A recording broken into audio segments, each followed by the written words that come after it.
Acclame le Seigneur ton Dieu. Alléluia. Gloire à Dieu, gloire à Dieu, gloire à Dieu, gloire à Dieu.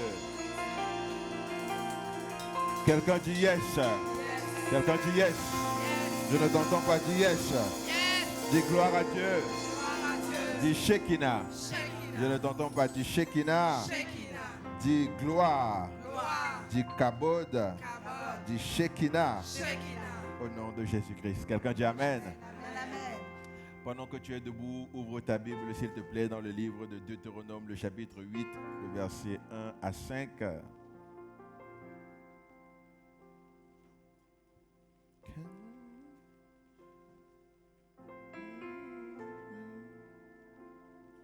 Amen, amen, amen. Deutéronome, le chapitre 8, le verset 1 à 5. Verset 1. 1, 2, 3, nous lisons.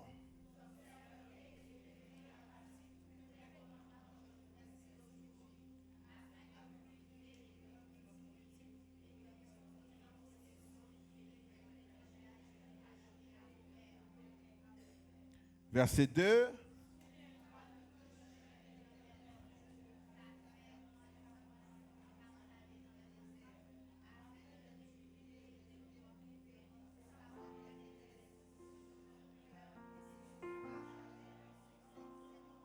Verset 3.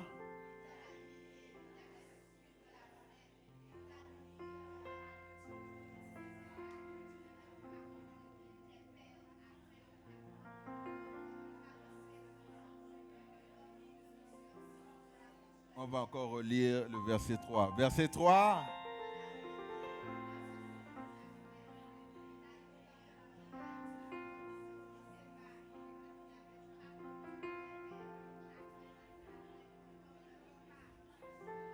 Mais l'homme vit de tout ce qui sort. Verset 4, verset 4. 1, 2, 3, nous lisons.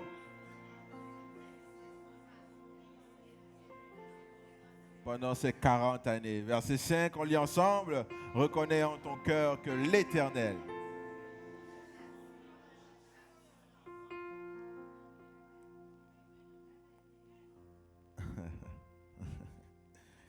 Seigneur, bénis ta parole ce matin. Laisse que celle-ci nous transforme, nous restaure, nous amène encore plus loin. Tu es Dieu et tu ne changes pas. Seigneur, je te dis merci pour la présence des anges qui sont prêts à monter avec nos amens et qui vont descendre avec nos réponses. Merci parce qu'ici à l'échelle de Jacob, nous sommes à Bethel où les anges montent et les anges descendent. Seigneur, je te dis d'ores et déjà merci, pas pour ce que tu vas faire, mais pour ce que tu as déjà débuté depuis que nous sommes quittés de nos maisons, de nos lieux respectifs.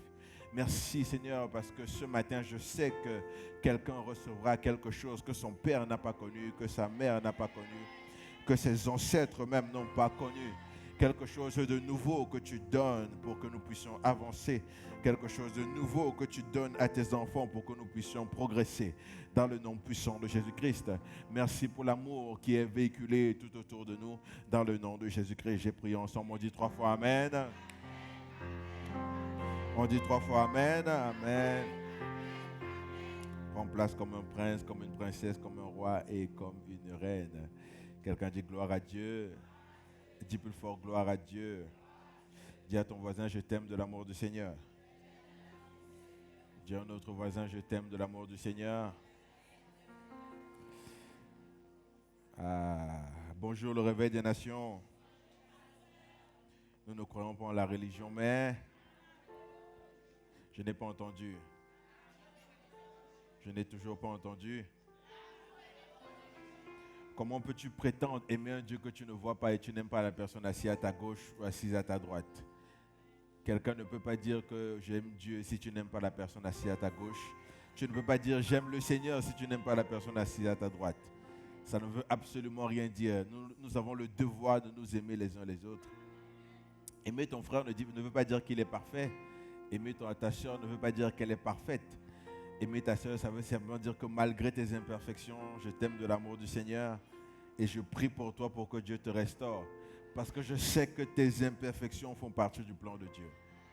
Dis à ton voisin, tes imperfections font partie du plan de Dieu. Dis-le à notre voisin, dis-lui, tes imperfections font partie du plan de Dieu. Amen. Il y a certains qui l'ont dit tellement rapidement parce qu'ils avaient ça à dire. Tes imperfections font partie du plan de Dieu. Amen.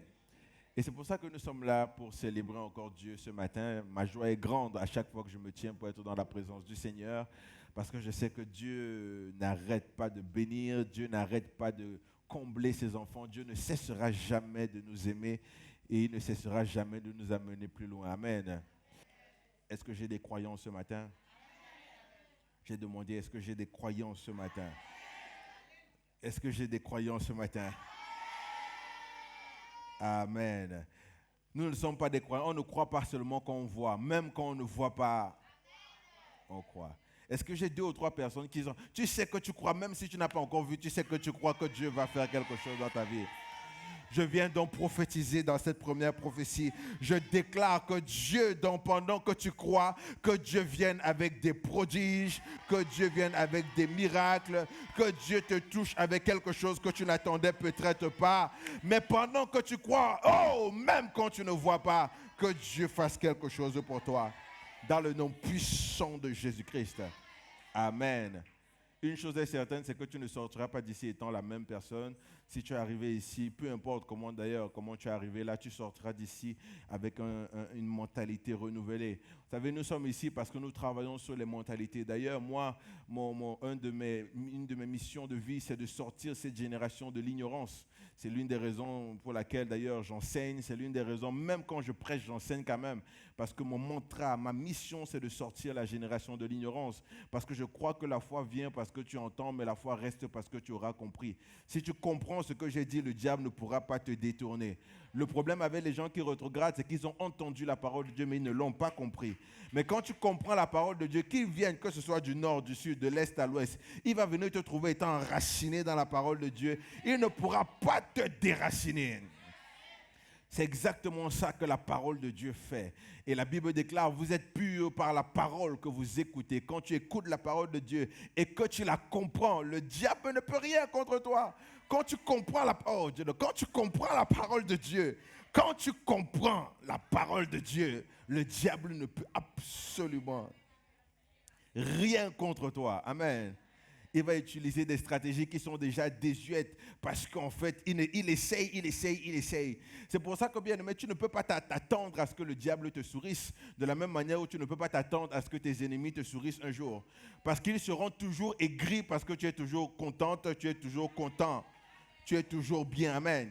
Et une des prières que je fais souvent le matin ou la semaine quand je me lève, c'est que, bien aimé, il y a certaines personnes qui attendent de me voir tomber, mais que Dieu continue de les décevoir. Au nom de Jésus-Christ.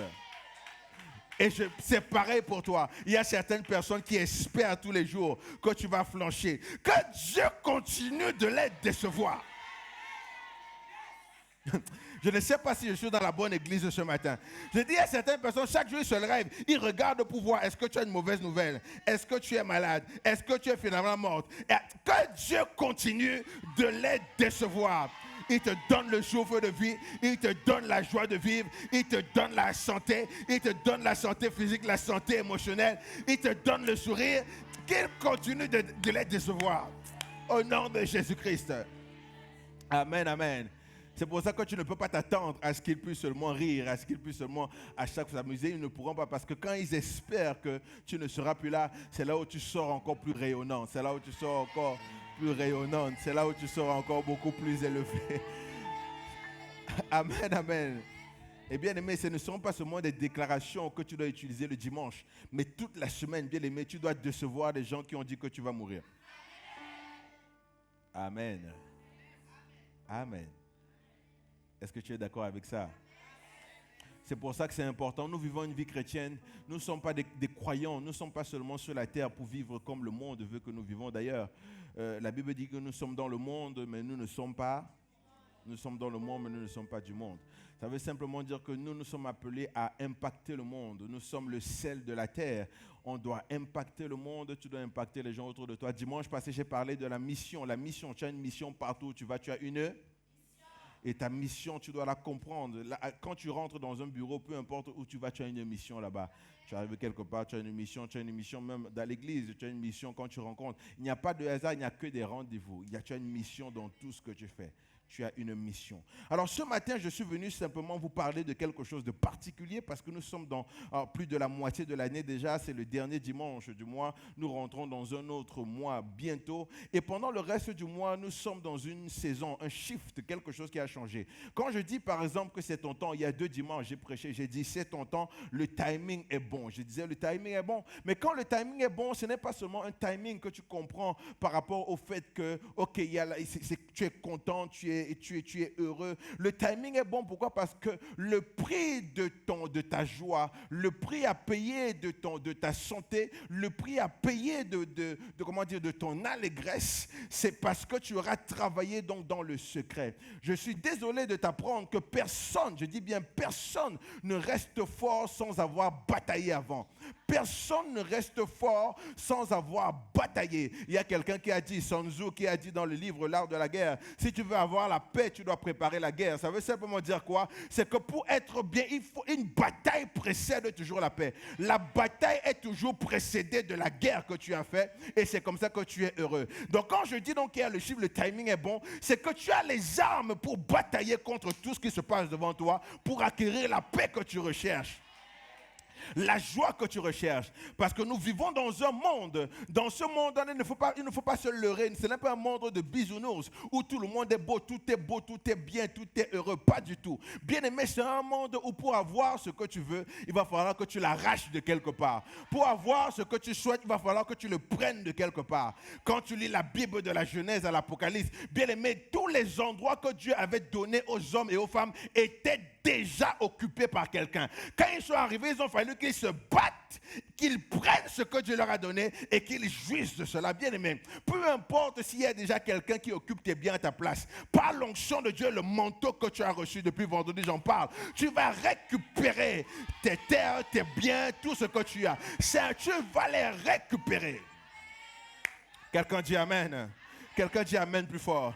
Bien aimé, Dieu a promis la terre à Abraham, mais la terre était déjà occupée. Dieu a promis le trône était déjà occupé. Dieu a promis une grande gloire à Esther, mais Vasti était déjà là. Dieu a promis des choses à Gédéon, mais il y avait déjà des prophètes, il y avait déjà les autels qui étaient là. Dieu a promis tout ce que Dieu avait promis, il y avait déjà des esprits contraires. Dieu a promis Canaan aux enfants d'Israël, mais quand ils sont allés voir, ils ont dit, nous sommes à leurs yeux comme des sauterelles. Il y avait déjà des occupants, des combattants. Mais quand tu sais que Dieu est avec toi, quand tu sais que Dieu marche avec toi, tu arrives dans l'endroit où tu sais que Dieu t'a donné, tu sais que Dieu te l'a accordé, tu marches là la tête haute, peu importe qu'il soit grand, gros, grand, large, avec les contacts, tu sais que Dieu te donnera la force.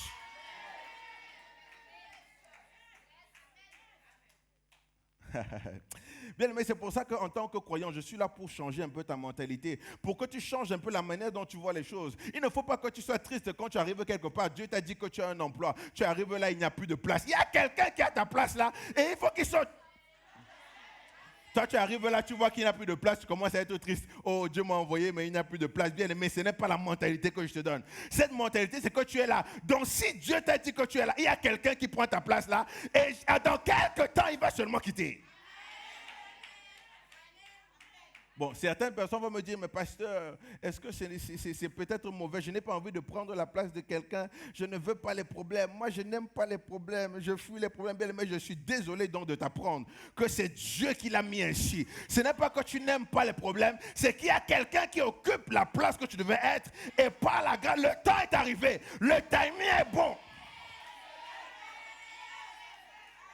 La Bible me dit, le temps où Élisabeth devait accoucher arriva. Le temps où tel devait arriver. Ça veut dire qu'il y a un temps où ils ont bien profité, n'est-ce pas? Ils ont bien profité de ta gentillesse, n'est-ce pas? C'était sucré, hein, c'était sucré. Ils ont bien profité. C'était sucré. Ils ont bien profité de ta naïveté, non? Est-ce que c'était sucré? C'était sucré. Mais le temps est arrivé où je ne suis plus naïf, mon ami. Tout ce que tu as appris là.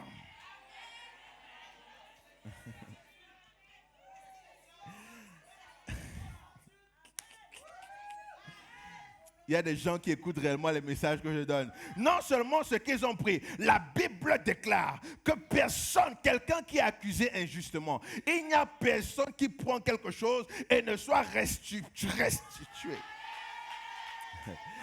Quand on te vole quelque chose, la personne doit restituer 7 fois ce qu'il a volé. La loi juive. Quand tu es accusé injustement, la personne doit te donner le double.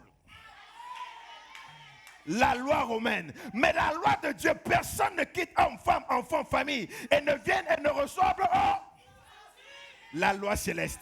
Dans 100 plus 7 plus 2, tu reçois dans le centime ce que tu as reçu. Quelqu'un dit yes. Quelqu'un dit gloire. Et c'est de ça qu'il s'agit, bien aimé dans le Seigneur. Et quand tu comprends ce genre de paroles, tu t'assures que peu importe ce qu'il y a autour, ne sois plus triste par ce que tu vois. Et c'est l'une des raisons pour lesquelles je suis arrivé au stade où je dois te parler du mystère de la manne. Parce que, bien aimé, quand tu arrives quelque part et que tu trouves qu'il n'y a plus de place, tu arrives dans un endroit, on te dit que toutes les places sont occupées. Ne sois pas triste parce que tu commandes la place. En tant qu'enfant de Dieu, tu es l'enfant du roi des rois. Si tu es là et que c'est Dieu qui t'a envoyé dans cette place, ça veut dire qu'il y a quelqu'un qui n'est pas à sa place. Amen. Ça veut dire qu'il y a quelqu'un là qui n'est pas à sa place et il faut que cette personne reconnaisse que le timing est arrivé, que le temps est arrivé. Je suis désolé, mais le temps est arrivé. Je suis désolé, mais le temps, dis avec moi, le temps est arrivé. Dis-le, le temps est arrivé. C'est l'une des raisons pour laquelle il fallait que tu comprennes donc que la bataille, tu ne peux pas éviter la bataille. J'ai souvent dit à l'église que le combat que tu fuis est plus dangereux que celui que tu affrontes. Tu ne peux pas éviter la bataille, il faut que tu te prépares quand même avec les pieds fermes parce que tu sais de toute manière, tu sais que tu ne combats pas pour la victoire, mais tu combats dans la victoire. Dieu a déjà gagné le combat. Comme j'ai dit, en fait, depuis le début de l'année, il n'y a aucune bergerie où c'est la brebis qui combat le loup. Dans une bergerie, c'est le berger qui combat le loup. Donc, il y a certaines choses où, dans certains combats, prépare-toi, mais c'est ton berger. Psaume dit, l'Éternel est mon et je ne manquerai de rien. Il y a certaines situations où tu arrives, il n'y a plus de place. Ne t'inquiète pas, l'Éternel est ton berger.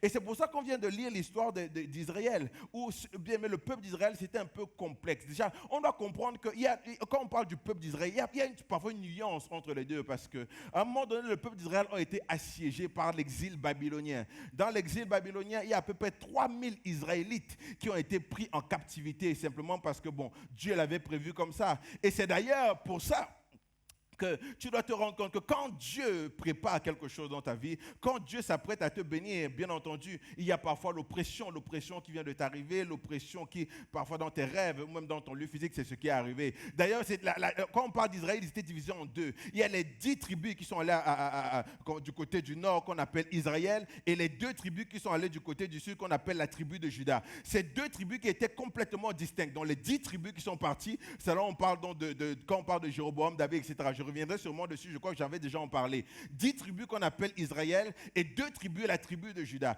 C'est d'ailleurs lors de l'exil que ceux qui étaient en exil qui ont écrit le psaume 137, où comment Dieu peut permettre tout ce qui arrive alors que nous sommes nous sommes des enfants de Dieu. Comment Dieu peut permettre la famine? Nous sommes des enfants de Dieu. Comment Dieu peut permettre que les choses nous arrivent? Nous sommes dans un temps, bien, mais ça me fait penser à notre siècle ici, où on a un manquement, on a une incertitude. La nourriture manque dans les rayons. Il y a tellement de choses qui sont en train de se passer. Ça nous remet en corrélation de la parole de Dieu. J'aimerais quand même te dire que dans la parole de Dieu, ce que nous vivons est déjà écrit. Est-ce que tu es concentré? Est-ce que tu es concentré? Ce que nous vivons est déjà... C'est déjà écrit. Donc l'incertitude, ça me fait rappeler, ça met en ma mémoire l'exil. Pendant que le peuple d'Israël était en exil babylonien, 3000 Israélites sont en captivité. Il manque des ressources. Il n'y a pas assez de fonds pour tout le monde. Il n'y a pas assez de nourriture pour tout le monde. Il n'y a pas assez de... En fait, il manque certaines choses. Et le peuple d'Israël est là dans la captivité. Il se pose la question, mais pourquoi ça nous arrive alors que nous sommes des enfants de Dieu? Pourquoi ça nous arrive alors que nous sommes des... On croit en Dieu. Ils ont une incertitude au niveau des emplois. Ils ont une incertitude au niveau de leur lendemain. Ils ont une incertitude au niveau même de leurs enfants. Bien aimé, c'est pour ça que lorsque tu es en trouble, lorsque tu manques de paix, lis ta Bible.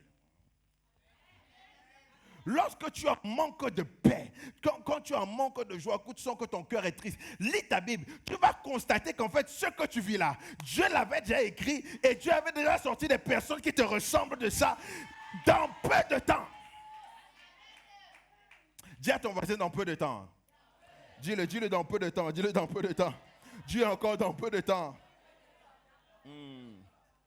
C'est exactement ce qui se passe. Parce que quand tu lis, tu vas comprendre que Dieu avait déjà sorti les mêmes personnes, les personnes qui te ressemblent, qui étaient dans la même situation que toi. Et s'il l'a fait hier, clairement, il peut le faire aujourd'hui et il le fera certainement aussi demain.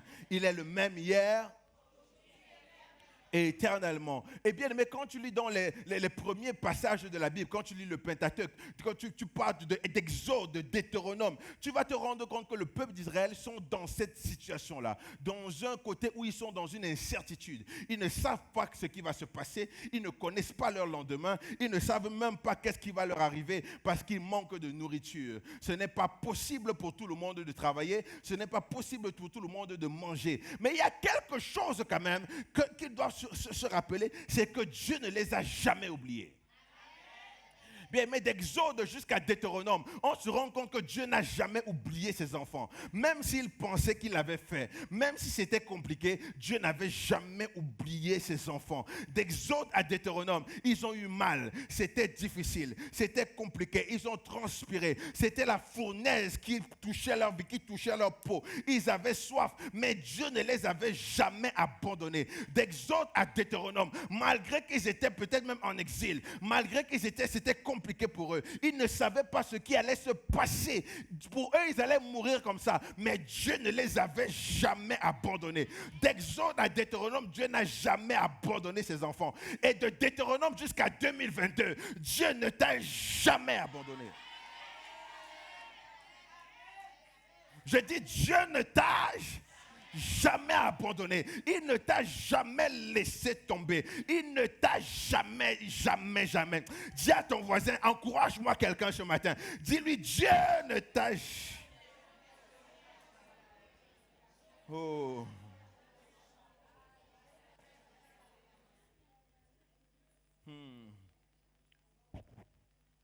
Dieu ne t'a jamais abandonné. Même dans l'incertitude que tu es en train de vivre, Dieu ne t'a jamais abandonné.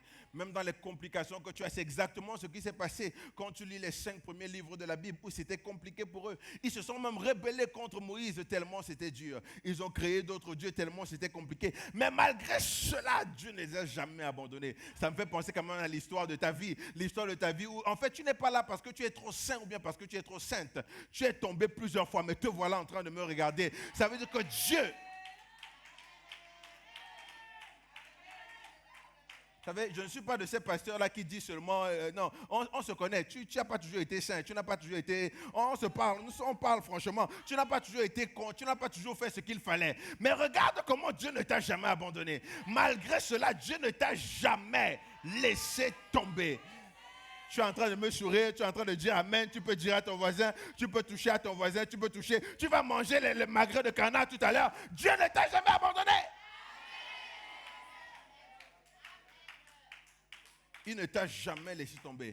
Et ce n'est pas aujourd'hui qu'il va commencer. Bien-aimé dans le Seigneur, je te dis, ça, ce n'est pas seulement pour dimanche. Mon message est halogène. Bien-aimé, lundi, rappelle-toi que Dieu ne t'a jamais abandonné. Mardi, ne t'a jamais abandonné. Mercredi, ne t'a jamais abandonné. Jeudi, il ne t'a jamais laissé tomber. Vendredi, encore plus, il ne t'a jamais laissé tomber. Le samedi, ne t'a jamais en majuscule, il ne t'a jamais. Le dimanche, il ne t'a jamais.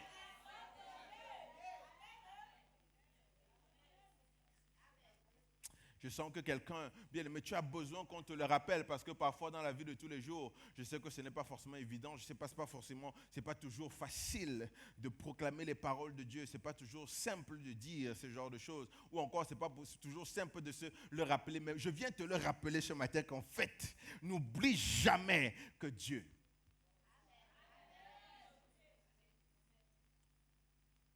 ne t'a jamais abandonné.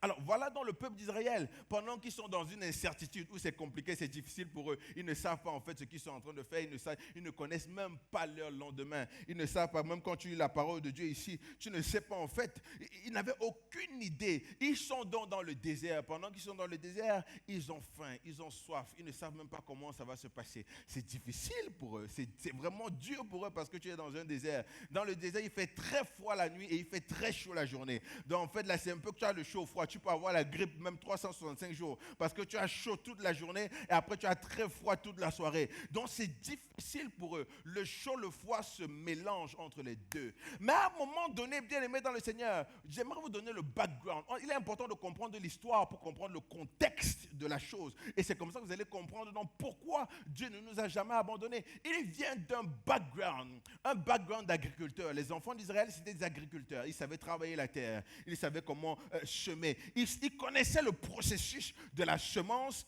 le processus de la moisson. Ils savaient que quand tu mets une graine par terre, tu ne vas pas manger tous les jours, tout de suite. Oh, bien aimé, j'aimerais quand même ouvrir une parenthèse. Le jour où tu sèmes n'est pas le jour où tu manges. J'avais ça à dire, hein? Le jour où tu sèmes n'est pas le jour où tu manges. Il y a certaines personnes qui sèment aujourd'hui, ils veulent manger aujourd'hui, et comme ils ne veulent pas manger aujourd'hui, ils blâment Dieu ou ils blâment le pasteur parce qu'il ne mange pas aujourd'hui. Le jour où tu sèmes.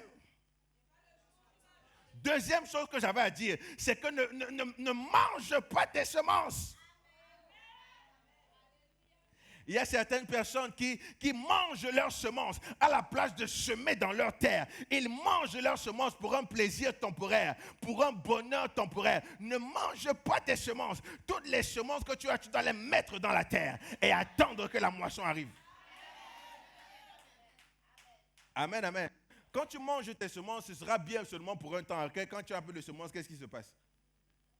Aujourd'hui, nous sommes dans une génération où on ne veut plus patienter le temps de la moisson. On préfère manger nos semences. On préfère manger nos semences, manger tout ce qu'on a. C'est pour ça que, bien aimé, quand je parle de semences, ne mange pas ton temps. Ne mange pas les semences que tu dois avoir. Ne dépense pas tout ce que tu reçois. Il faut que tu sèmes, tu mettes dans la terre des choses.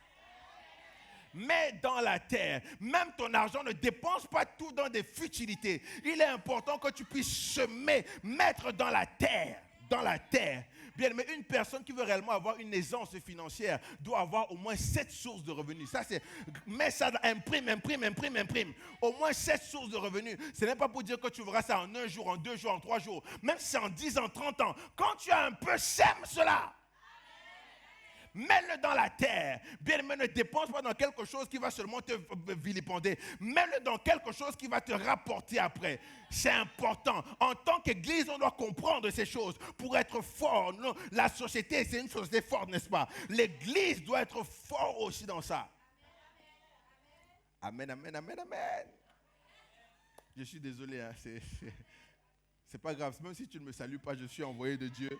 C'est Dieu qui m'a envoyé me dire. C'est exactement ce qui est en train de se passer. Amen. Il est important. Pourquoi? Parce que bien, mais si tu prends tout ce que tu es et tu le vilipendes, demain tu n'auras pas après-demain. Et tu vas blâmer Dieu en disant que Dieu, tu ne m'as jamais. Pourtant, Dieu t'a dit, je t'ai donné une semence. Qu'est-ce que tu as fait? À la place de le mettre dans la terre, tu l'as mangé. Retournons à nos moutons. Qu'est-ce que je disais déjà?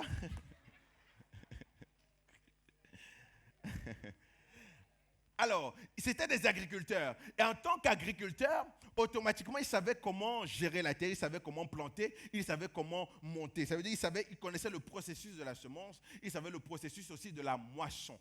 Le processus de la semence, ils savaient que quand tu mets par exemple quelque chose en terre, tel arbre, ça va prendre 3 mois, tel arbre, ça va prendre 1 an, tel arbre, ça va prendre 6 ans, ou peu importe. Ils connaissaient le processus, comment travailler la terre. Mais voilà là où c'était compliqué, c'est qu'ils arrivent dans une saison où tout ce qu'ils ont appris, leur expérience ne leur sert à rien parce que la terre n'est pas productive. Est-ce que tu es concentré? Ils arrivent dans une période où leur expérience en tant qu'agriculteur ne peut pas leur servir parce qu'ils ont faim, mais ils n'ont rien pour mettre dans la terre. Ils ont faim, ils ne peuvent pas travailler la terre. Ils ne peuvent rien semer dans la terre pour que la terre puisse récolter. Ils ne peuvent pas le faire. Donc leur expérience complètement prend un coup. Leur ego prend un coup parce qu'ils ont faim et ils sont impuissants complètement. Bien aimé dans le Seigneur, tu dois comprendre que parfois, quand tu arrives dans une saison de ta vie où tu ne peux rien faire, ça ne veut pas dire que tu es fini. Ça ne veut pas dire que tu es fini. Ça ne veut pas dire qu'en fait que ta vie est terminée. Quand tu arrives dans un temps de ta vie où même ton expérience ne peut rien, ton expertise ne peut rien, tes contacts ne peuvent rien contre toi, ça veut dire qu'en fait Dieu vient de te faire comprendre qu'il y a une marge que les hommes peuvent gérer et il y a une autre marge qui est réservée à Dieu pour qu'il puisse gérer. Il y a une marge que ton expérience peut gérer. Il y a une autre marge que ton expérience ne peut pas gérer. Il y a une marge que tes parents peuvent gérer. Il y a une autre marge que tes parents ne peuvent plus gérer. Il y a une marge que tes enfants peuvent gérer. Il y a une marge où c'est seulement Dieu qui peut gérer cela. Et ils sont là-dedans, ils ne comprennent pas comment leur expérience ne peut rien. Tout ce qu'ils avaient, leur contact même ne peut rien. Toutes les ressources qu'ils ont pris de l'Égypte, ça commence à diminuer, ça commence à finir. Avant, on mangeait 6 pains par jour. Là, on est rendu à manger un demi-pain tous les jours. Pourquoi? Parce que c'est devenu de plus en plus difficile. Dieu veut faire comprendre que, à la place de te plaindre, à la place de te lamenter, à la place de voir comment tout ne va pas bien, mais reste dans le calme et laisse Dieu faire ce qu'il a à faire. Et voilà donc ce qui se passe, où la Bible déclare, pendant qu'ils sont dans le désert, pendant que c'est compliqué pour eux, pendant que c'est difficile, parce qu'ils ne savent même pas qu'est-ce qui va se passer. Ils n'ont aucune idée s'ils vont manger demain. Imagine, ça fait 1 semaine que tu n'as pas mangé et tu ne sais pas si tu vas manger demain. Imagine, ça fait 1 mois que tu n'as pas bu d'eau, tu ne sais pas si tu vas boire de l'eau demain. Tu es en train de maigrir, les gens voient même comment tu maigris, comment tu es. Et à un moment donné, les enfants d'Israël sont allés dormir. Ils se sont levés, ils ont vu quelque chose à la surface. Dieu de gloire. Ils ont vu quelque chose à la surface. Il y avait quelque chose déposé par terre. Ils ont vu quelque chose. Ils se lèvent. Ils réveillent en disant que réveille-toi, réveille-toi. Regarde ce qui est là. Qu'est-ce qui est en train de se passer? Lève-toi. C'est quoi ici? Ils se rendent compte que Dieu a envoyé quelque chose qu'ils n'espéraient pas. Quelque chose non seulement qu'ils n'espéraient pas, quelque chose qu'ils ne connaissaient pas. Quelque chose qu'ils n'avaient jamais vu. Quelque chose qu'ils ne pouvaient jamais imaginer, même dans leur pire cauchemar. Ils voient la bénédiction de Dieu sur le sol. C'est pour ça que la Bible dit, je t'ai donné la manne, même que tes pères n'ont jamais eu. Bien, mais nous sommes dans une saison, dans le reste des mois, Dieu s'apprête à te donner quelque chose appelé manna, que tes pères n'ont jamais eu, que ton frère n'a jamais eu, que les gens autour n'ont jamais vu. Aïe, aïe, aïe, aïe, aïe. Je ne sais pas ce que tu es en train de suivre. Est-ce que tu es en train de suivre? Et Dieu donc envoie la manne pendant que tout le monde était en train de douter en disant qu'on veut retourner en Égypte. Tu es venu chercher en Égypte. Au moins en Égypte, on mangeait 3 fois par jour. Au moins là-bas, on mangeait comme on voulait, bien aimer dans le Seigneur. Malgré ça, Dieu fait apparaître la manne.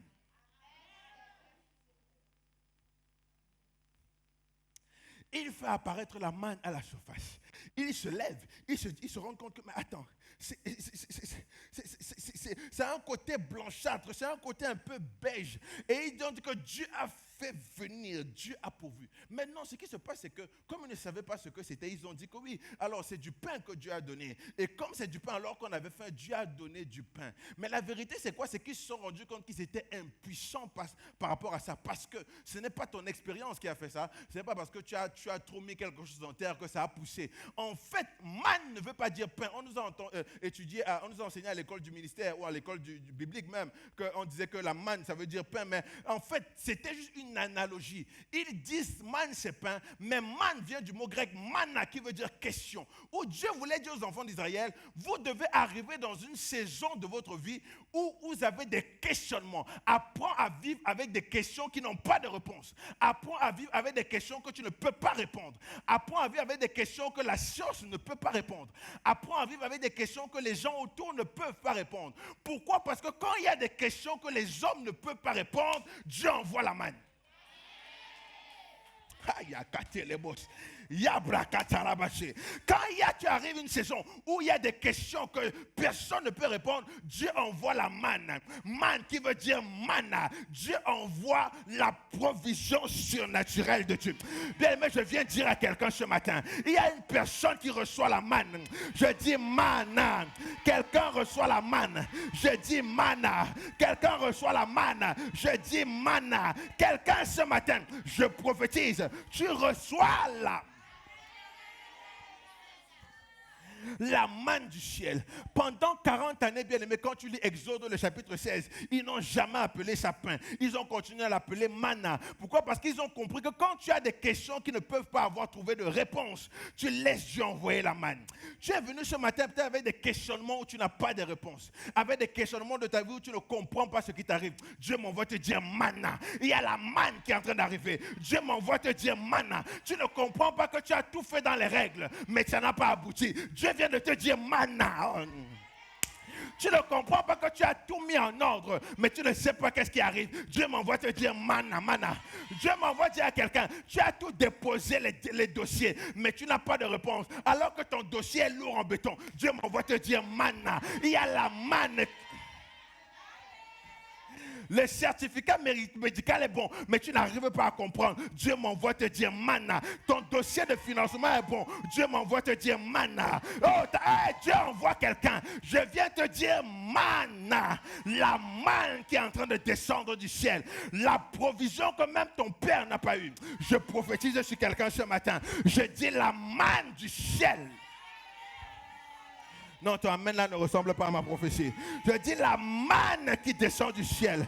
Une manne, une provision surnaturelle. Quelqu'un dit yes. Manna, tu as tout fait dans les règles, tu as tout fait dans les normes. Dans les normes, tout était dans les normes, mais tu ne sais pas comment ça n'a pas abouti. La prochaine fois que cette pensée t'arrive, dis seulement manna.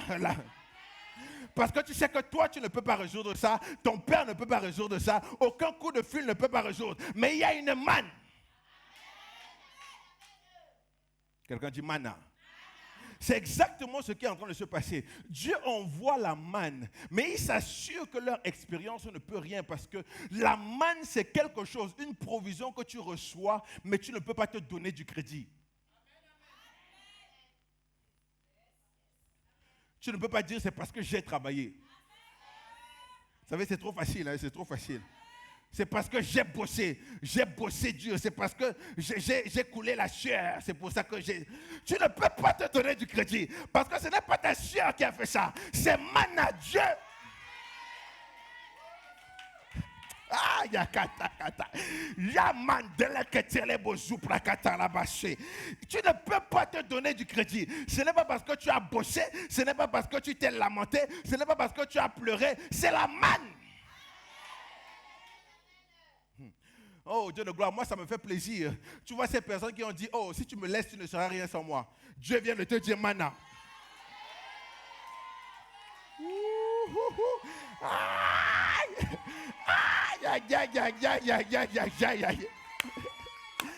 Vous avez entendu ça? Oh, tu ne seras rien.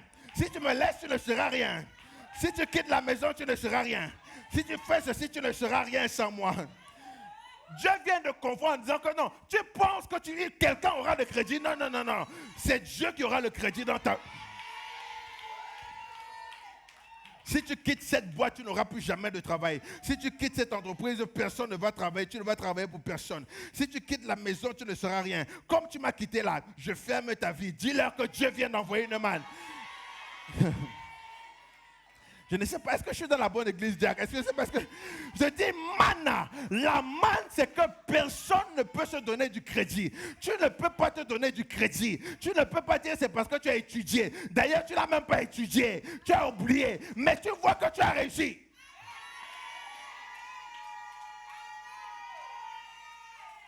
Tu ne peux pas dire que c'est parce que tout dans ton CV est bon. En fait, tu ne respectes même pas les normes du CV. Mais tu vois approuver. Parce que Dieu vient d'envoyer la manne.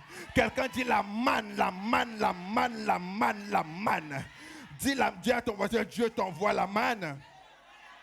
Dis à notre voisin, Dieu t'envoie la manne. Oh, Dieu de gloire, Dieu de gloire. Oh, vous savez, je pourrais même... Oh... Je pourrais arrêter le message, on pourrait même rentrer à la maison. Parce que tu sais que la manne est disponible.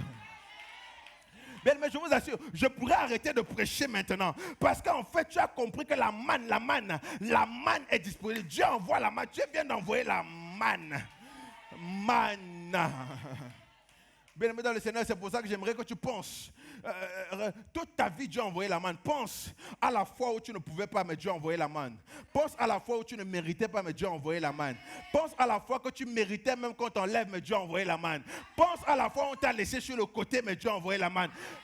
Pense à la dernière fois où tu as un licenciement abusif, mais tu as eu la manne. Pense là où on t'a mis, tu étais le bouc émissaire, mais Dieu a envoyé la manne. Le bouc émissaire des gens de ta famille, des gens, mais Dieu a envoyé la manne. Pense à la dernière fois où tout le monde était contre toi, mais Dieu a envoyé la manne. Pense à la fois où tout le quartier était contre toi, mais Dieu a envoyé la manne. Pense à la fois où toute l'entreprise était contre toi, mais Dieu a envoyé la manne. Pense là où toute la famille était contre toi, mais Dieu a envoyé la manne. Je viens prophétiser sur quelqu'un. Je déclare qu'à partir de cet instant, de ce mois, le prochain mois jusqu'à la fin d'année, que Dieu t'épate avec la manne. Oh, je dis que Dieu t'épate avec la manne. Que Dieu t'épate avec la manne. Que Dieu t'épate avec la manne. Quelqu'un dit manna.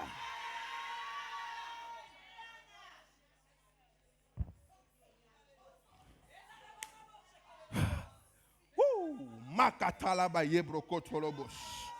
Yebrandala ba yebreketelebo zukete. Hey, la manne est disponible. La manne est disponible. Oh, la manne est disponible. Bien aimé, je pourrais arrêter le message parce que tu comprends qu'à ce temps-ci, le timing est bon. C'est le temps de la manne. Les rayons peuvent être vides, l'incertitude, mais c'est le temps de la manne. Peu importe ce qui arrive dans le... C'est le temps de la manne. Peu importe le stress que tu vis, c'est le temps de la manne. Peu importe les épreuves que tu vis, c'est le temps de la manne. Peu importe la tristesse que tu vis, c'est le temps de la manne. Peu importe ce que tu peux avoir, c'est le temps de la manne. Peu importe les cicatrices que tu as, c'est le temps de la manne. Peu importe les cicatrices du cœur, les déceptions que tu as, c'est le temps de la manne. C'est le temps de la manne. Dieu envoie sa manne. Oh Seigneur Jésus. Oh, ce matin, c'est un dimanche hautement prophétique. Quand tu comprends ça, bien aimé dans le Seigneur, tu ne vas pas rester insensible. Ton amen doit aller au-delà des frontières. Tu dois dire un amen puissant parce que tu sais que Dieu est en train d'envoyer la manne. Hey, Dieu est en train d'envoyer la manne. Mais rappelez-vous, je vous ai dit qu'en fait, tous les messages de cette année sont déjà structurés depuis janvier jusqu'à décembre. Je suis en train de t'emmener quelque part. Rappelle-toi même quand on a parlé du miel. Je vous ai dit que le miel chassait l'esprit de retard. Ce n'est pas pour rien parce que quand tu as le miel, la Bible déclare que la manne avait le goût d'un gâteau au miel. La manne, quand ça arrive, peu importe le retard que tu avais, parce que ça a le goût d'un gâteau au miel et que Dieu donne le miel prophétique pour nous sauver, la manne rattrape le retard.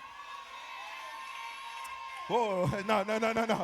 Tu n'as pas saisi, tu n'as pas compris. Tu n'as pas encore compris. La manne donne, rattrape le retard. Peu importe le retard qu'il y avait. Cette manne avait le goût d'un gâteau au miel. Dieu a donné le miel prophétique pour ouvrir les yeux des enfants de Dieu, pour rattraper le retard. C'est le temps de la manne pour rattraper tout le retard que les gens pensaient que tu allais avoir.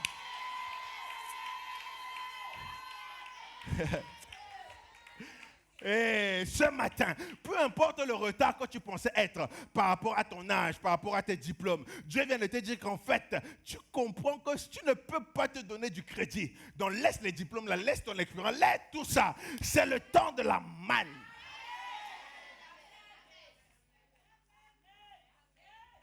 Oh, Dieu de gloire.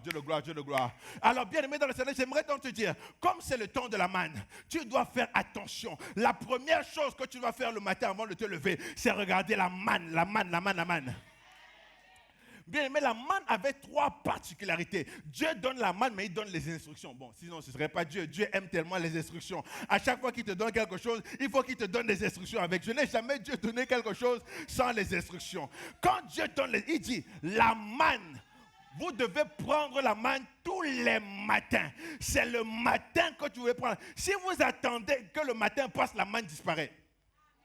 Écoute, écoute, écoute, tends tes oreilles, tends tes oreilles. Dieu leur a dit, la manne c'est tôt le matin, quand vous vous levez, prenez la manne parce qu'après elle disparaît. Bien-aimé dans le Seigneur, c'est pour ça que tous les matins, avant de faire quoi que ce soit, regarde la manne, tu respires la manne, tu es en train de bouger la manne, tes orteils sont capables de bouger la manne, ton corps est capable de bouger la manne, tes yeux voient la manne, oh Dieu de gloire. Tu ne peux pas te lever dans cette saison et de ne pas remercier Dieu tous les matins pour la manne qu'il te donne. La manne commence depuis ton lit, depuis la maison. Tu te lèves la manne, tu marches dans la journée la manne. Oh, Dieu de gloire, Dieu de gloire.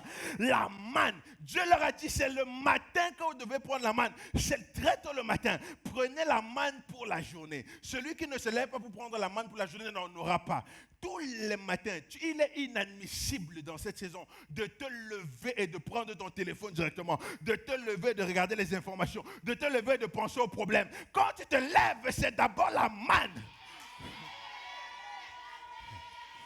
Merci Seigneur pour la vie. Merci Seigneur pour l'élévation. Merci Seigneur pour la santé. Merci Seigneur pour la joie. Merci Seigneur parce que je peux bouger. Merci Seigneur parce que je peux danser. Merci Seigneur parce que je peux bouger mes doigts. Mon bras bouge. Hey! Merci pour la manne. Le temps est bon, le timing est bon, mais pour avoir la manne, c'est le matin, avant que le soleil ne se lève. Tu commences la manne là, tu dis merci Seigneur, avant que le jour n'arrive. Seigneur, je te dis merci pour la manne.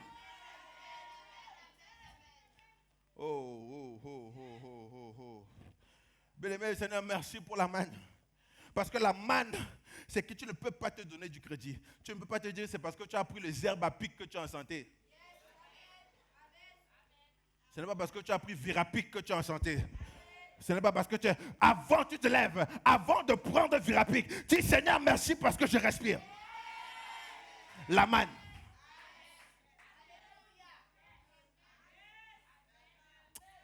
Oh Dieu de gloire, je suis en train de créer des croyants révolutionnaires, des croyants vraiment... Quand on va te voir dans le monde, on va penser que tu es fou. Mais en fait, c'est la folie de Dieu où les gens ne comprennent pas. Comment tu peux être comme ça alors que tu es en train de... Comment tu peux rigoler alors que tu es dans le feu?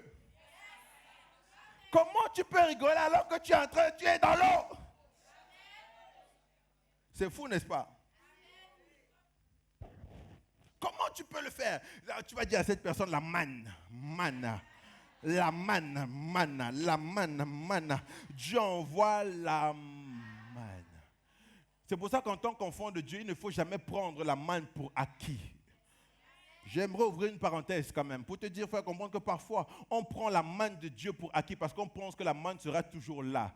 Parfois, on oublie même parce qu'on se dit que non, de toute manière, la manne sera toujours bien. Mais fais très attention parce que si tu rates la période où la manne est, tu n'auras pas la manne pour la journée. C'est la même chose pour tout le monde. C'est pareil pour tout le monde. Ça fait partie de certaines lois même que Dieu dit. Bien, mais si tu ne sèmes pas quand il fallait semer, ceux qui vont récolter, qu'ils soient enfants de Dieu ou non, tu ne pourras que te blâmer que toi-même. Parce que tu ne t'es pas levé quand il fallait prendre la manne. Seigneur, pourquoi c'est seulement les autres qui font? Ben, lui, quand il se levait le matin, tu faisais quoi? Oh, lui, pourquoi lui, il a beaucoup. Seigneur, tu m'as oublié. Dieu ne t'a pas oublié. C'est parce que lui, avec tous les graines qu'il avait, il a tous mis en terre. Toi, tu as mangé tes graines, tu t'amusais, n'est-ce pas? Tu étais en train de t'amuser, tu étais en train de... C'est pour ça qu'on ne rate pas la période de la manne. Parce que quand Dieu... Il y a des gens qui s'habituent à la manne. Ils s'habituent. Ils pensent que la manne sera toujours là. Ils pensent que Dieu va... Mais ne t'habitue pas à la manne. À la place de te lamenter parce que tu n'aimes pas le goût de la manne, parce que tu n'aimes pas... Parce que bien aimé, comme je connais l'être humain, il y a sûrement des gens, quand ils ont vu ça à terre, ils ont dit, ah, moi je ne touche pas les choses qui sont à terre. Alors qu'ils ont faim, c'est-à-dire qu'ils ont faim. Moi, je ne mange pas la nourriture du sol. Je ne mange pas la nourriture qui est à terre. Tu vois pas, c'est sale. Pourtant, il y a la famine. Oh, moi, je ne touche pas ça. Moi, je ne mange pas ça. Ça, c'est pour vous. C'est pour votre nourriture. Moi, je ne touche pas cette nourriture. Moi, je ne peux pas m'asseoir à terre pour manger. Vous ne voyez pas? Non, allez-y. Ça, c'est pas. Bien-aimé, fais très attention. Parce que quand Dieu te donne la manne, c'est pour, comment dire, c'est pour affiner ton humilité. C'est pour détruire ton orgueil, pour détruire ton ego. Tu ne peux pas tout faire de toi-même. Tu as besoin de Dieu. C'est pour casser ton ego, casser l'orgueil que tu as pensé que c'est parce que tu as trop fait. Ce n'est pas les diplômes qui donnent forcément l'emploi. C'est une grâce de Dieu. Tu trouves l'emploi parce que c'est une grâce du Seigneur. Bien-aimé, ne dis pas que je ne t'ai pas envoyé étudier. Je t'envoie étudier, d'avoir des meilleurs. La maîtrise, le doctorat, tout ça. Tu dois l'avoir. Mais même quand tu l'as, tu sais que c'est Dieu qui t'accorde. Mais je vous encourage l'Église. Ne dis pas que je t'envoie faire n'importe quoi. Je t'envoie être le meilleur partout où tu es, le meilleur. Sois le meilleur dans l'entreprise où tu es. Sois le meilleur. Mais il ne faut pas qu'en tant qu'enfant de Dieu, on continue de dire, oh, les enfants de Dieu. Non. Si tu es enfant de Dieu dans un domaine, dans un autre, sois tellement le meilleur que quand tu n'es pas là. Le jour où tu n'es pas là, on sent que, non. Il y a quelqu'un ici, là. Vous savez, moi, j'ai un mantra dans ma vie personnelle où j'aime souvent dire aux gens, tu peux ne pas m'aimer. D'ailleurs même, tu peux ne pas m'aimer, mais tu seras obligé de me respecter. C'est ça. Tu peux ne pas m'aimer, hein. C'est ton droit. C'est ton droit de ne pas m'aimer. Tu peux ne pas, déteste-moi même quand tu veux. Tu me détestes, tu sautes, tu cales en l'air. On dit chez nous, fais-toi, tu vis de la mer, va vider la mer, tu vis de la mer, hein? Mais tu seras obligé de me respecter. Pourquoi? Parce que le degré d'excellence que je mets dans ce que je fais, même si tu ne m'aimes pas, tu vas respecter le travail.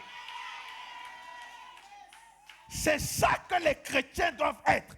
Quelqu'un ne peut pas t'aimer, mais tu as l'excellence dans ce que tu fais. Il respecte ton travail. Ce n'est pas le temps d'être laxiste. Ce n'est pas le temps d'être paresseux. Ce n'est pas le temps d'avoir la paresse. Tu dois faire les choses bien parce que tu respectes la manne que Dieu t'a donnée. La Bible dit, si quelqu'un, vous savez, dans l'ancien temps, un soldat était capable de te dire de venir, de prendre s'il portait un bagage lourd, il pouvait dire à n'importe quel Israélite de venir porter le sac. C'était vrai. Hein? Donc, ça veut dire que quelqu'un, si on doit mettre ça dans le contexte, quelqu'un de la gendarmerie, s'il est en train de porter quelque chose de lourd, il peut appeler n'importe quel citoyen pour dire, viens, aide-moi à porter ça. Et la loi dit qu'il fallait l'aider à porter pendant au moins 1 kilomètre. Donc, au moins 1 kilomètre pour l'aider à faire. Mais la Bible dit, si on te demande de porter quelque chose et que tu es en train, à la place de porter ça pendant 1 kilomètre, fais 2 kilomètres avec. Dieu est en train de parler aux enfants de Dieu. Il a dit, si on te demande de faire 1 kilomètre, fais 2 kilomètres. Ça veut dire quoi? Dieu est en train de parler aux enfants de Dieu pour leur expliquer que quand on te demande de faire quelque chose un peu, fais avec excellence. Fais-le bien. Fais au-delà de ce qu'on te demande. Mais je suis désolé, je refuse la médiocrité dans la vie des francophones. Fais au-delà de ce que tu dois faire. À ton travail, fais au-delà de ce qu'on te demande. On te donne une heure, arrive à l'heure, n'arrive pas en retard. Arrive même avant l'heure. Parce que tu vas arriver en retard, après, on va te mettre à la porte. Oh, Dieu a fermé la porte. Dieu n'a pas fermé la porte, on t'a licencié parce qu'en fait, tu n'as pas eu l'excellence. Tu as négligé la manne. Dieu te donne la manne pour casser ton orgueil. Il découpe ça en petits morceaux. Il fait ça avec les oignons lamelles. Tu ne pourras pas dire que c'est toi. Tu ne pourras pas te donner du crédit.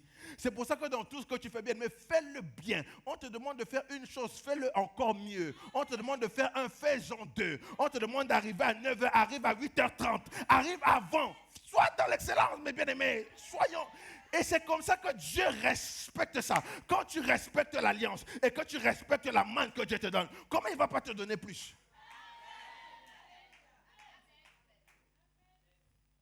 On ne doit pas tolérer. Ne tolérons pas la médiocrité autour de nous.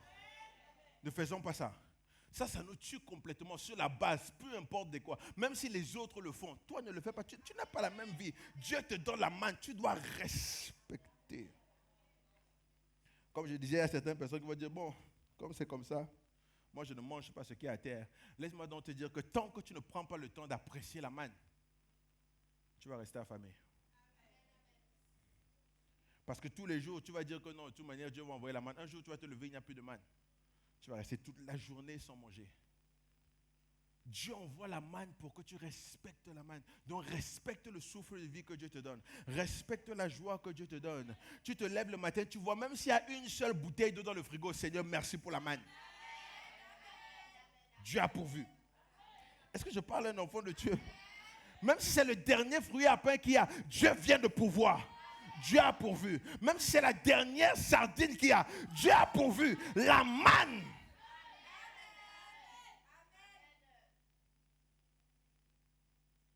Dieu a pourvu.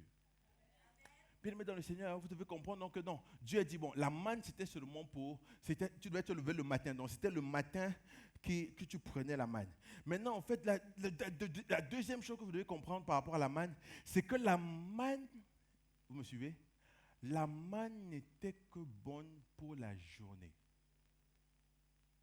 Tu ne pouvais pas garder la manne pour demain. Lisez Exode, vous allez comprendre. La manne n'était que bonne pour la journée. Donc, une fois que la journée passait, la manne n'était plus là.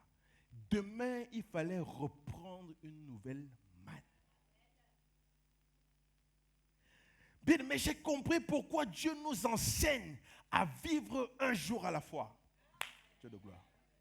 Dieu nous enseigne à vivre une heure à la fois, une prière à la fois. Tu ne sais pas comment va se passer demain, mais aujourd'hui, vis une vie extraordinaire. Tu ne sais pas comment demain sera, mais aujourd'hui, profite de chaque instant que tu as. La manne, c'est pour la journée. Le souffle de vie, c'est pour la journée. La santé, c'est pour la journée. Demain, tu remercies encore Dieu pour la suite. La manne n'était que disponible pour la journée. Donc une fois que la journée passait, la manne n'était plus disponible. Donc si tu avais gardé la manne, c'est vrai, si tu avais gardé la manne, des gens venaient prendre la manne que tu avais gardée en trop parce qu'il y avait une quantité à prendre.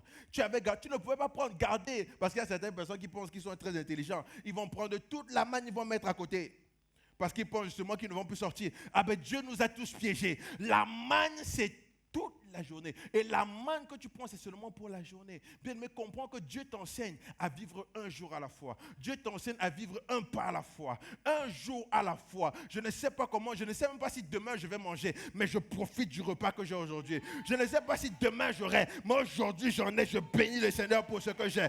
Je ne sais pas si demain je vais avoir, mais merci Seigneur pour ce que tu me donnes aujourd'hui. Oh, je bénis ton nom pour ce que j'ai. Je ne sais pas si demain ça va pousser, mais merci pour ce que tu m'as donné aujourd'hui. Seigneur, tu es merveilleux, tu es excellent, tu es glorieux pour ce que j'ai aujourd'hui. Merci, papa.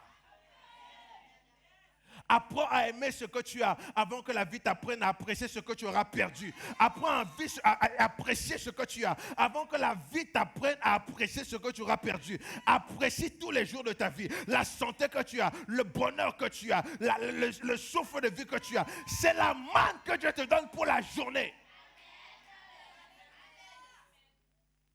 Quelqu'un dit manna.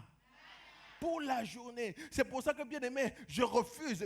D'ailleurs, toi-même, c'est pour ça que je t'enseigne, pour t'empêcher de vivre selon les choses de demain. Tu stresses parfois pour demain qui n'est même pas encore arrivé. Tu stresses pour des problèmes qui ne sont même pas encore arrivés. Tu stresses pour des choses pour l'année prochaine, ce n'est même pas encore arrivé. Ce n'est pas arrivé, mais tu stresses déjà. Bien aimé dans le Seigneur, vis la vie du bonheur aujourd'hui.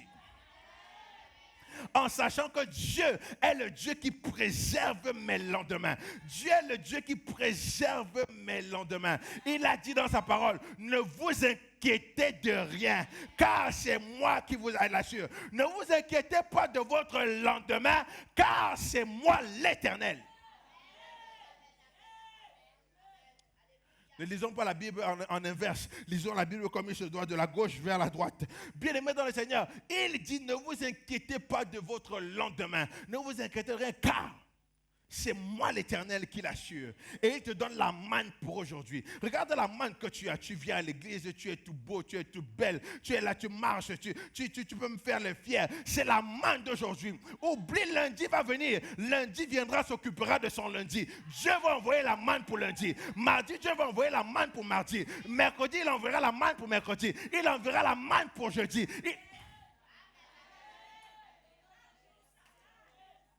Il enverra la manne. Il enverra la manne. Oh, pasteur, l'âge avance. Oh, pasteur, la société avance. Oh, pasteur, je suis le dernier. Et puis quoi encore? Bien-aimé, profite de ce que tu as. Parce que tu sais que le temps que Dieu veut, le timing est bon. Le temps où Élisabeth, le temps où Anne, le temps est arrivé. Il y a un temps où ça arrive, où tu n'auras pas besoin de chercher. La manne. Je déclare que cette semaine, pendant que le mois est en train de débuter, j'appelle la manne du ciel sur ta vie au nom de Jésus. Ton amen là, on dirait que tu as mal à la gorge. Je suis en train de dire qu'en fait, j'appelle la manne du ciel dans ta vie. Il y a une manne qui descend. Il y a la manne. J'appelle la manne. J'appelle la manne. J'appelle la manne. Je dis manna. Je dis manna. Je dis manna dans ta vie. J'appelle la manne pour quelqu'un. Je dis manna pour ta vie. Manna pour demain. Manna pour mardi. Manna pour mercredi. Manna pour jeudi. Manna pour vendredi. Je dis manna. Manna pour samedi. Manna pour dimanche. Manna tous les mois. Manna pour toutes les heures. Je viens déclarer à quelqu'un dans ton travail manna. Je déclare à quelqu'un dans ton entreprise manna. Dans ton emploi manna. Dans ta famille je dis manna. Dans tes biens, je dis manna. Dans l'immobilier, je dis manna. Dans tes terres, je dis manna. Dans tes biens, je dis manna. Peu importe, je suis en train de dire manna. J'envoie la manne. La manne sur ta vie. La manne se libère. Oh, j'envoie la manne. Une provision surnaturelle. Dieu te bénit au-delà de tes réflexions, de tes aspirations, de ton bonheur. Je dis manna.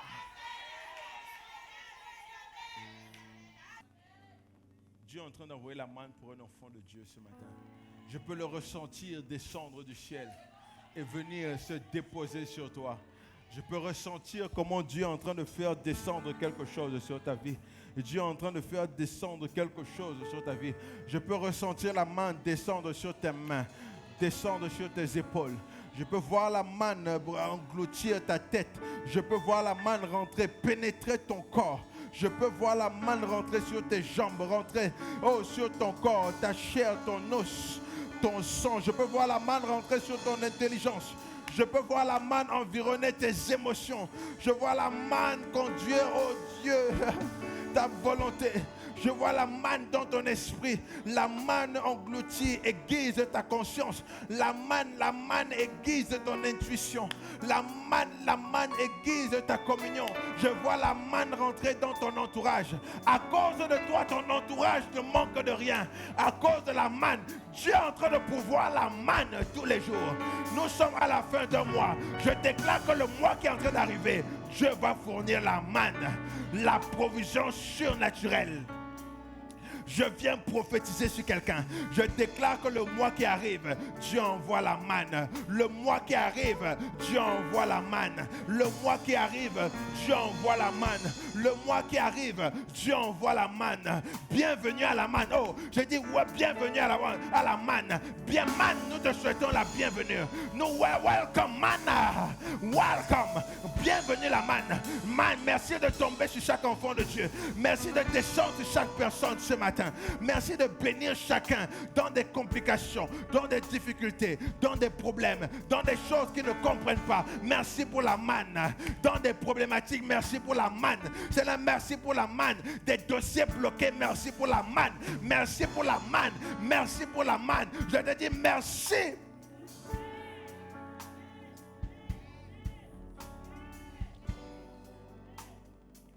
Merci pour la manne. Merci pour la manne. Zaprakata la baye que tu les beaux souple que tu. Merci pour la manne.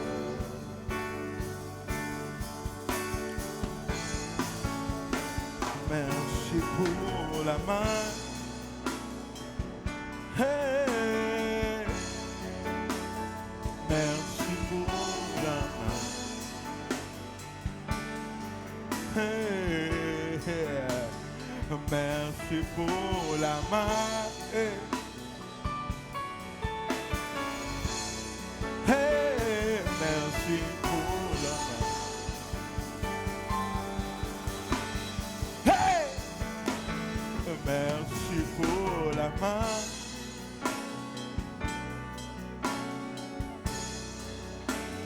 Merci pour la main. Hey, hey. Merci pour la main. Hey, merci pour la main.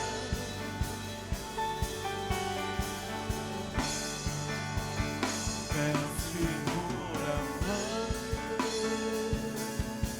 Hey, hey, hey. Hey, hey. Oh, merci pour la main. Mets-toi sur tes pieds, tu lèves la main vers le trône de grâce. Hey, oh, merci pour la main.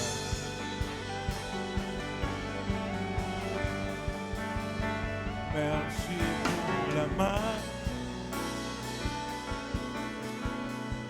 Hey, merci.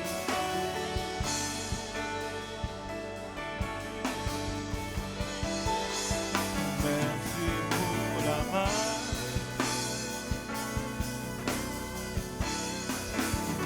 Merci pour la main. Hey, merci.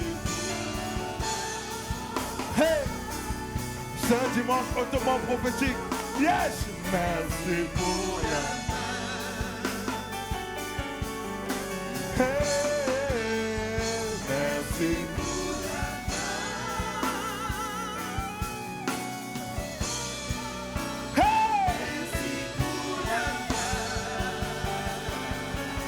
Yes! Merci.